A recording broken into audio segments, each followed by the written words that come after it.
canal Letrografia tenho o enorme prazer de entrevistar o poeta, ficcionista e autor de peças de teatro, Carlos Nejar. É membro da Academia Brasileira de Letras, ocupa a cadeira de número 4 e possui uma vastíssima obra literária. O mais interessante é citar, digamos, as principais, a começar por Célesis, publicado em 1960, um livro de poesia, depois o livro de Sylbion, Livro do Tempo, O Campeador e o Vento, de 1966, Danações, de 1969, Ordenações, de 1971, Canga, Gesualdo, um livro de poesia de 1971, Casa dos Arreios, 1973, O Poço do Calabouço, de 1974, Somos Poucos, de 1976, Árvore do Mundo, 1977, O Chapéu das Estações, 1978, Os Viventes, de 1979, Um País do Coração, de 1980, Fausto, As Parcas, Joana das Vozes, Miguel Pampa e Ulisses, que são poemas dramáticos, publicados em 1983, Memórias do Porão, de 1985, e, mais recentemente, A Vida de um Rio Morto, que é um monumento ao Rio Doce. Uma obra que se destaca também na produção de Carlos Nejar é A História da Literatura Brasileira, que tem a sua primeira edição em 2007. Sua poesia é uma poesia, sobretudo a mais recente, em que se percebe uma preocupação com o contemporâneo, né? É o caso de Os Invisíveis, Tragédias Brasileiras, que reúne 4 poemas épicos sobre os rompimentos de Brumadinho e Mariana, o incêndio do Museu Nacional e a perseguição aos povos indígenas Avás. Como foi o processo de escrita desse livro e como você tem enxergado o Brasil contemporâneo? É interessante essa observação. De fato, na raiz da minha poesia, aliás, desde o começo, desde o livro de Sylbion, que saiu em 1963. Depois, O Campeador e o Vento, que é uma épica do gaúcho. A Idade da Aurora, em 1990, que é a invenção do Brasil na palavra. Os Invisíveis, ou Tragédias Brasileiras, que saiu pela Bertrand, porque me preocupam mais os invisíveis do que os visíveis, porque os invisíveis são mais visíveis que os visíveis. Nós, no Brasil, escondemos as coisas. E o Brasil se esconde dentro de si mesmo, no seu gigantismo, no seu continente. E nós, poetas, trabalhamos a memória. Quando todos esquecem, nós temos que lembrar. E nós lembramos para nunca mais ninguém esquecer. E de tanto repetirmos, as coisas ficam. Porque as coisas precisam ser sempre repetidas. Senão, na nossa geração, na geração posterior. Porque as gerações são como ondas. E nós temos que participar dessa corrente, que é a corrente do espírito, é uma corrente viva.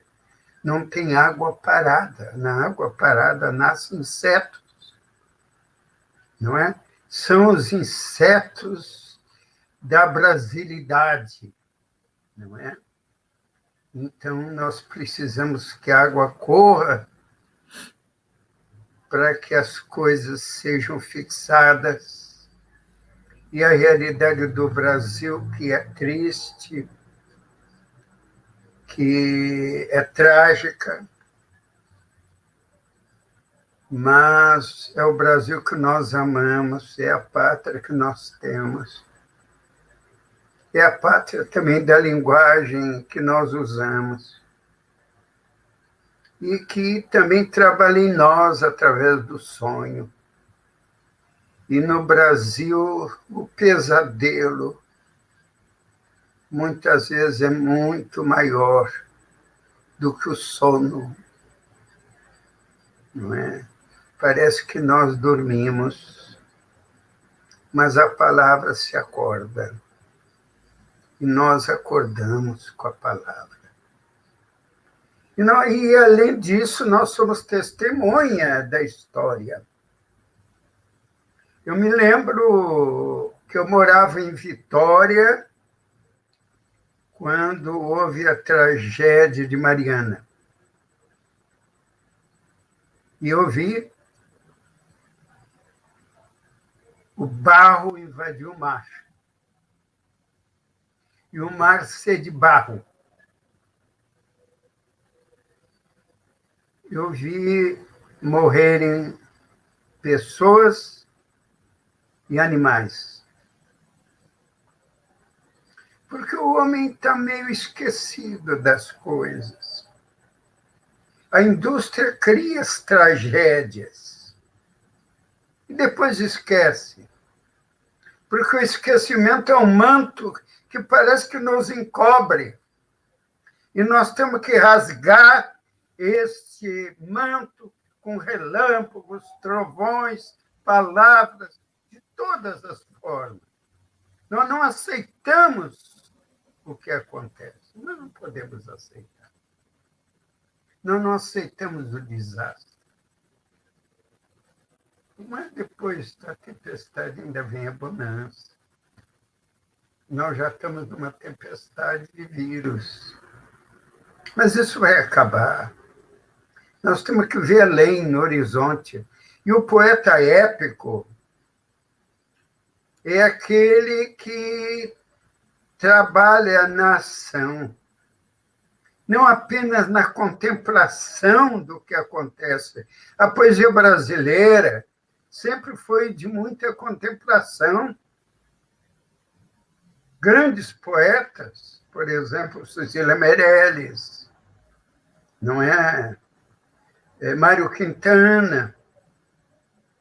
Agora, João Cabral já entrou muito mais na realidade. Drummond viu a pedra no meio do caminho. Mas nós temos que levantar essa pedra.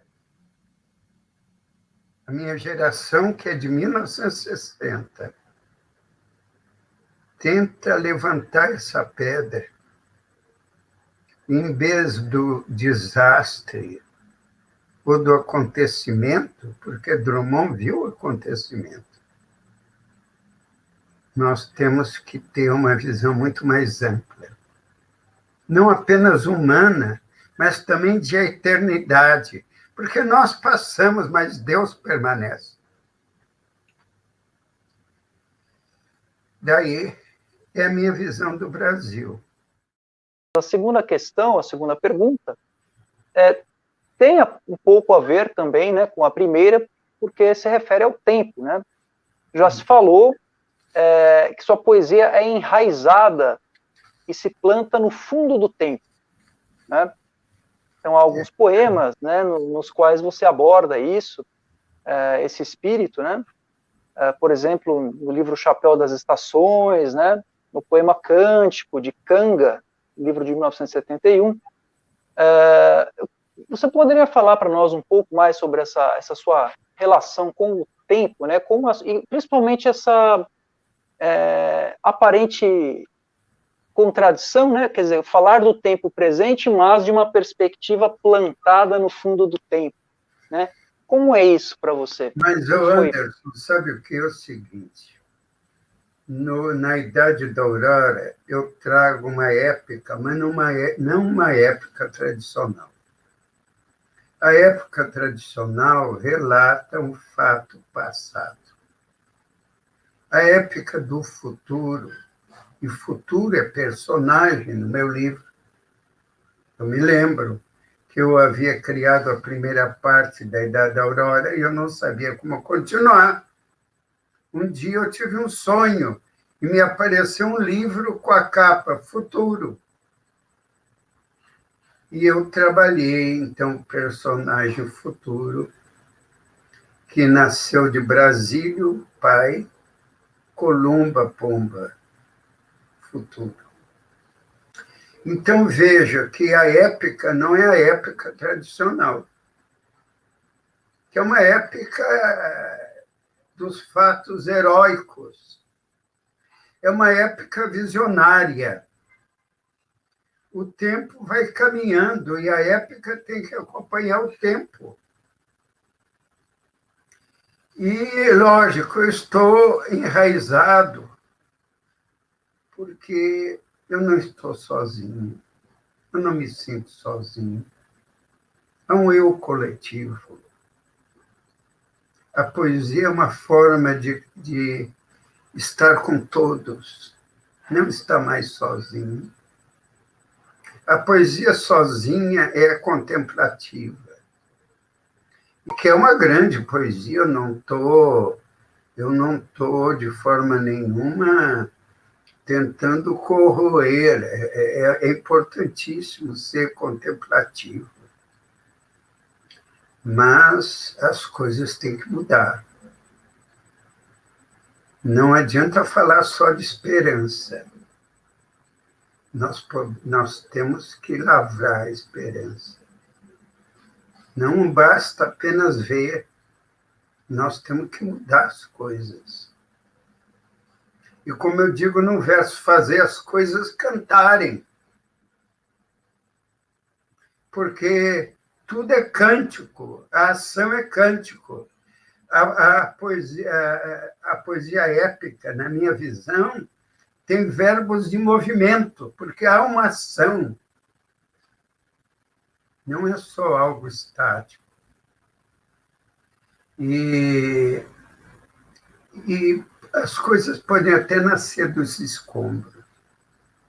Nós vivemos em escombros no mundo contemporâneo. Mas nós temos que fazer nascer algo novo. Nós podemos mudar porque a palavra é uma palavra no tempo.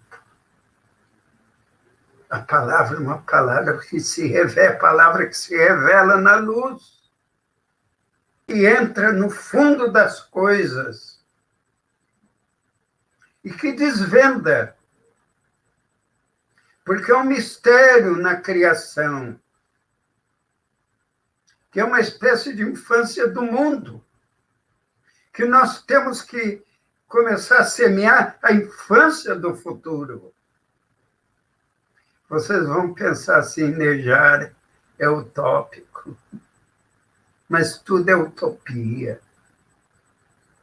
O que não está, vai ser, porque começa pelo sonho. O que não existe é fundado na palavra. Mas nós, quando cantamos, não cantamos apenas o que existe, também o que não existe. E o tempo é poesia. Ao menos na visão do poeta. Mas e se nós não vermos assim, o que será da criação? Hoje, o mundo contemporâneo, o nosso mundo, tem a cultura marginalizada. Por isso que, quando vocês me acenaram para essa entrevista, eu que me afasto um pouco desta vida de lives e tal, e nisso aí eu sou antigo, eu aceitei imediatamente. Porque hoje a cultura não está tendo mais voz. E no momento que a cultura não tem voz, que o poeta, para Rapon, é antena, ele dizia que o poeta é uma antena da raça, nós não temos mais civilização. Nós temos que criar uma outra civilização. Uma civilização de amor. O retorno ao primeiro amor na palavra. O retorno a Homero. Outro dia, um amigo meu me telefonou, eu estava cochilando. Eu só tentei falar com ele depois. Aí eu me aquietei e me consolei, porque Homero cochilou. Há cochilos de Homero. Porque às vezes para cochilar é preciso, porque aí a gente começa sonhando. Não é isso? E essa é uma interpretação profunda daquele versículo, no princípio era o verbo, né? Quer dizer, É interessante, e o verbo se fez carne. Deu Jesus, o Filho do Homem, quer dizer, ele passou pela vida do homem para assumir o homem. E essa é a verdadeira epopeia, a epopeia do sagrado. sim, e o princípio é o tempo, não é? Também. Né? O tempo é verbo. Goethe dizia que no início era ação. Mas eu prefiro no início a palavra, porque a palavra é ação.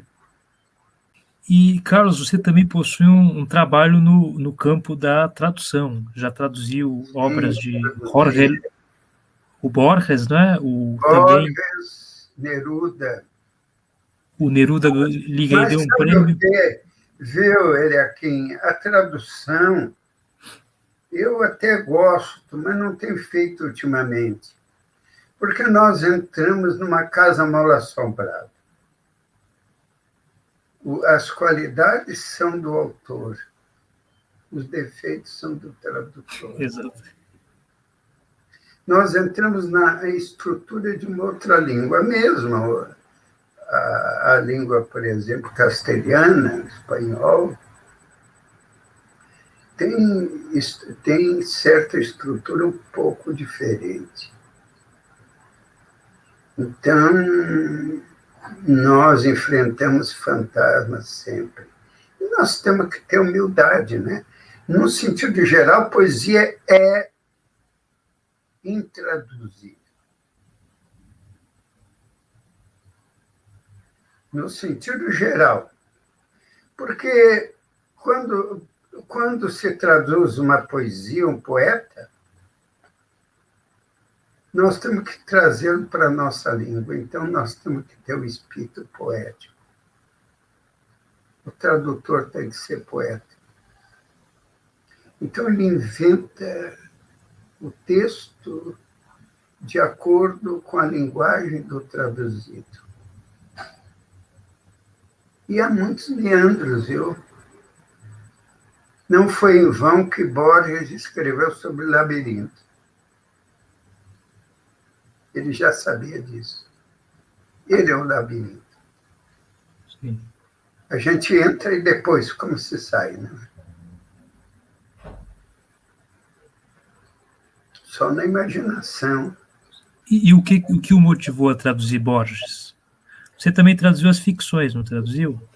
Traduzir ficções. Sou um dos primeiros tradutores de Borges. Sim. Eu conheci pessoalmente Borges, em São Paulo. Tem uma dedicatória dele muito afetuosa. Eu guardo dele uma lembrança de um homem de gênio que tinha que ter humildade porque era cego. De ter que pedir, como eu assisti a cena, do secretário amarrar os seus sapatos. Eu assisti isso. Sim. lá na sala do governador de São Paulo. Então, vocês verificam que a grandeza tem os seus limites humanos. O homem não pode voar, a não ser com, humanamente falando, ele está preso ao chão. Ele voa pela imaginação. Carlos, você publicou também, né, uma história da literatura brasileira. Eu trabalhei 10 anos nessa história. Eu morava em Guarapari, tinha uma biblioteca imensa, um andar imenso, inteiro. E ali eu construí essa história da literatura. É uma visão amorosa da literatura, é diferente da visão tradicional. Não é uma história da literatura didática, um repetindo o outro infinitamente, porque, com todos os méritos, as histórias da literatura são todas sintéticas. E ninguém teve coragem de enfrentar os contemporâneos. Ficam em autores famosos, Jorge Amado, Drummond, Guimarães Rosa. E eu, modesta e modestamente, eu tive a coragem de enfrentar os contemporâneos. Agora está saindo a 4ª edição pela editora chamada Noeses, de São Paulo. Eu já mandei o texto revisto e ampliado, porque eu tenho que acompanhar as gerações, mesmo que às vezes elas não me acompanhem. Mas é preciso esse ato de amor sobre a criação. É o que eu faço. Então, a história da literatura está com mais do que 1.500 páginas.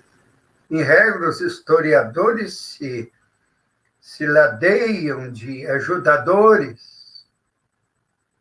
A minha única ajuda é a ajuda do Espírito, graças a Deus, e da pesquisa. Sou eu que tenho que pesquisar, sou eu que tenho que digitar. Porque também é minha letra, né? Só eu entendo. Carlos, uma questão, uma dúvida, na verdade, uma curiosidade, mas no campo prático, né, da pesquisa. Fala. Como é a sua metodologia de pesquisa? Como foi, né, no caso? Ou tem sido, porque novas reedições têm saído, né? Como é? Compilar, comparar? Eu primeiro escrevo à mão. Tanto poesia, romance ou ensaio. Eu não escrevo diretamente no computador. Eu primeiro escrevo à mão, porque eu tenho que sentir a palavra na mão. Como se ela viesse do ar, eu apanhasse o ar, no flagrante, entende? Então, o poema vai me nascendo. Às vezes, 3 horas da manhã, eu me acordo e me vem o poema pronto. De manhã eu vejo, corrijo alguma coisa, mas sai quase pronto. Porque o meu inconsciente trabalha mais do que o meu consciente. E o inconsciente é um retorno, na verdade, à imaginação criadora do início do mundo e das coisas. A visão primitiva. A poesia é uma nova visão do primitivo, do mágico. E, para mim, se as coisas não são mágicas, se o texto não é mágico, para mim não vale nada. Eu estou cansado da linguagem tradicional, do romance que começa a descrever o homem entrando na porta e seguindo pela sala. Para mim, o romance é quando a porta entra no homem, quando a sala invade a alma humana. Eu não gosto dessa coisa bem arrumada de muita da nossa ficção, em que existem bons efabuladores, mas não pensam. E repetem um e outro. Eu acho que escritores fantásticos como Machado de Assis, que é um gênio, que era um gênio, mas ele tem um tempo da palavra. Ele avançou muito, mas eu creio mais numa linguagem mágica de Clarice, Guimarães, Borges, Rulfo, Juan Rulfo, tá? Garcia Marques, 100 Anos de Solidão, nem toda a obra dele, não. Tá? Ou na poesia mesmo, Dom Camões, apesar, ou Pessoa, Dom Saint-Exupéry, ou Valéry, mais do que um Mallarmé. Por exemplo, Valéry, O Cemitério Marinho. Então, eu penso que a criação tem que romper. Agora, nessa pandemia, é um tempo de criação para mim. Quer dizer, eu não vejo paredes, o espírito não tem paredes. Lógico que eu me cuido, ponho máscara, fui vacinado com 2 doses. Também minha mulher está vacinada e tal, até de gripe. Estou vacinado até demais, tá? Enfim, é uma maravilha nós termos vacinas. Agora, eu escrevi 3 romances nesse tempo. Um está saindo agora, que se chama O Sinal da Águia, por uma grande editora portuguesa, com sede em São Paulo. O Sinal da Águia, um romance. Tem 2 outros que estão inéditos. E essa loucura do homem ficar preso é uma loucura criativa. Sabia? Porque o homem toma asas na imaginação e sai fora. E, Carlos, o que para você faz com que poemas ou narrativas sejam considerados interessantes? Em outras palavras, qual é a sua concepção sobre o valor qualitativo de um texto literário? Olha aqui, por exemplo, tem um livro meu, O Evangelho Segundo o Vento, saiu pela Live. Quer dizer, eu tomei o Evangelho de João e pensei o seguinte: um dia eu estava lendo o meu amigo, era grande amigo meu, José Saramago. Quando eu morei em Lisboa, eu convivia com ele, nós almoçávamos juntos. Ele gostou muito do meu Poço do Calabouço, que é um livro que eu publiquei em Portugal pela Moraes Editores. E ele escreveu o Evangelho segundo Jesus Cristo. Eu fui ler, ele disse, que isso, José? Com o maior respeito que ele tem, livros geniais, como, por exemplo, Memorial, não é? Que fala do convento de Mafra. Ele tem Levantado do Chão, que é um livro gigantesco. Ele criava diálogos dentro da própria, na própria escrita. Então, ele é um escritor, pensador, ensaísta. romancista, não é? Bom, mas eu disse que não, Jesus Cristo não é inventável. O sagrado nos inventa, mas não somos nós que inventamos o sagrado, pobre de nós. E aí me veio esta coisa incrível de eu escrever sobre o vento, o Evangelho segundo o vento do Espírito. Porque aí o Espírito é como o vento que nos leva. É como diz João, não sabemos de onde vem nem para onde vai. Nós somos levados. A palavra nos leva. Agora, eu não abro mão. Viu, Anderson? Ele é quem? Eu não abro mão do mágico. O texto tem que ter qualidade. Mas a qualidade da imaginação vai na linguagem. Nós não moramos em gênero. Eu não moro só na poesia, na ficção, no ensaio, no teatro. Eu escrevi sobre tudo isso. Eu tenho, por exemplo, meu Miguel Pampa, que foi já representado mais de 4.000 vezes. Agora, a minha casa não é gênero literário. A minha casa é linguagem.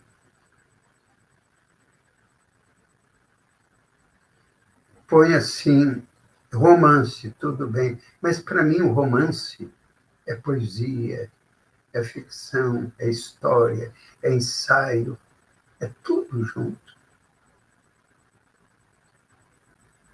Agora, tem escritores que fazem o romance dentro daquele estilo, como eu já descrevi. Fulano, fulana e tal, não é?